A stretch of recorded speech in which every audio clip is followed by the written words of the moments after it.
மக்களே, அந்த காலத்தில் நாம் சின்ன பிள்ளையாக இருக்கும்போது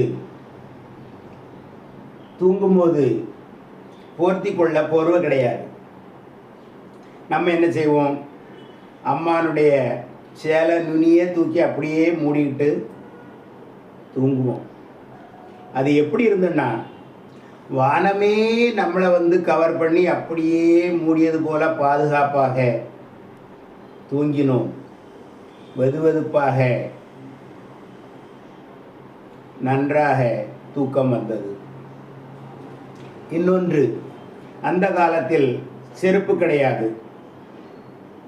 அம்மா விளைக்கோ தோட்டத்துக்கோ போகும்போது அவங்க நிழல்லே பின்னாடி காலை வச்சு அப்படியே நடந்து போவோம். சூரியனுடைய சூடு தெரியாமல் நடந்து போனோம். செருப்பை பற்றி கவலைப்படலை.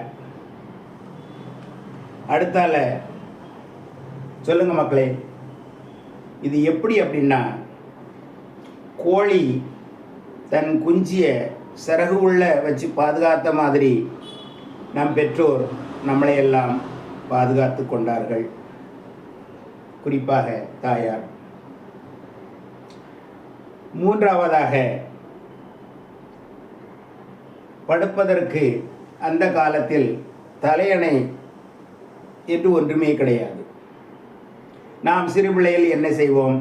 ஏம்மா, உன் வயிற்றில் தலையை வச்சு நான் படுத்துக்கிடுதேன் அப்படின்னு சொல்லி அம்மாவின் மடியில் அல்லது வயிற்றில் தலையை வைத்து நிம்மதியாக தூங்கினோம்.